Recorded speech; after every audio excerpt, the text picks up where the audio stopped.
bantog rade ay ang Lolong Season 2 is flop. Ano man, flop lang gyapon. Taog man nimo, anay mong pakapang fake news nimo wa man nabalik. Ano man, ang GMU crime. Ano nator na? Ansel Fortunotes sa Lulong. Murag gyapon yung PJ sa Batang Quiapo. Ano man, flop to eh. Ano ya na nimo? Flop man yung puro dagway ni flop dagway siri ni Real Madrid. Kaya ako kira, never mind lang yapon. Pero kasi, Line Heart TV di ya lang. Puro fake news di ya ba. So, unless, because, nabalik ko, ang Lulong, flop na bulok, pero flop na gyapon. Pero, saan na ito, Batang Quiapo.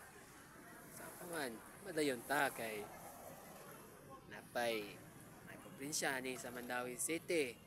Konsolasyon, Niluan, Postela, Danau City, Asin, Carmen, Camotes, San Francisco, Oro, Octodela, South Bahin, Talisay City, Minglalinya, City of Naga, San Fernando, Carcar City, Asin, Sibonga, napay Eastern Visayas, napay Leyte, Hilongos, Bato, Asin, Matalom, Southern Leyte, napay Southern Leyte is Maasin City, Macrohon, Batiburgos, Malitbog, Tumas Opos, Puntok ug Sugod, Southern Leyte. Mantog ay ang Lulong Season 2 is flop. Ano man?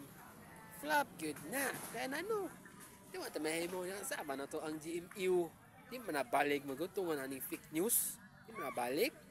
Pero is deep fake man gyapon ang Lulong.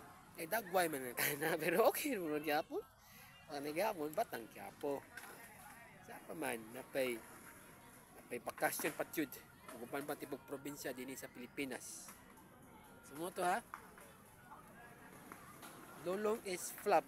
Gyapon Batang Quiapo ang lugar dinhi sa Pilipinas. Sumo to ha.